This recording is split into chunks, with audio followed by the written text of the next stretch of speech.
And dumating din sa wakas. Here it is. Ang tagal-tagal na dumating, but yeah, it's here. And eto siya. There you go. So, this is a protein shaker. And ano ang special dito? Insulated siya. Actually, napakamahal nito. Oh my goodness. So, this one is insulated. Yan. Ang pagkakalam ko supposed to be is 700 ml.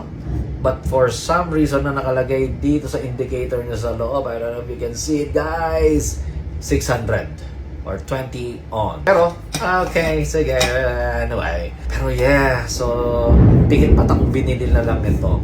So, what are the features nito? It doesn't come it doesn't come with a ball, stainless ball, kasi apparently mas maganda ang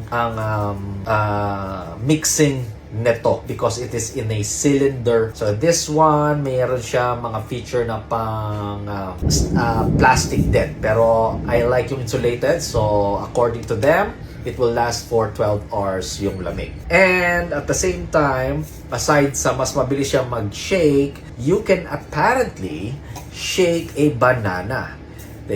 Yun yung marketing nila. Someone tried it sa YouTube and it worked, and hopefully I get to try it too. But not hopefully, I will try it and see if totoo nga ba siya. So I will shake a banana, tapos lagyan ng protein powder, water, and mix. So there you go. So yeah, so how do you open this then? So ano pa ba ang feature niya aside doon? Yun. Yun na actually, insulated, ganyan. Tapos, pikit matang kasi medyo mahal nga talaga lang siya. Yeah, hopefully I get to try this out later and see if how well it is siya talaga without the ball and with the banana. Yung kanilang pinagmamalaki. Alright, so there you go. What does it come with? It comes with this box. Ayan. Maganda ang boxing ito actually. Tapos may something pa na ganito na sticker thingy na rubber. But there you go. Yeah. So, am I happy with it? Looks wise, maganda. Pero I'll see if okay ba talaga. Well, it's here na eh.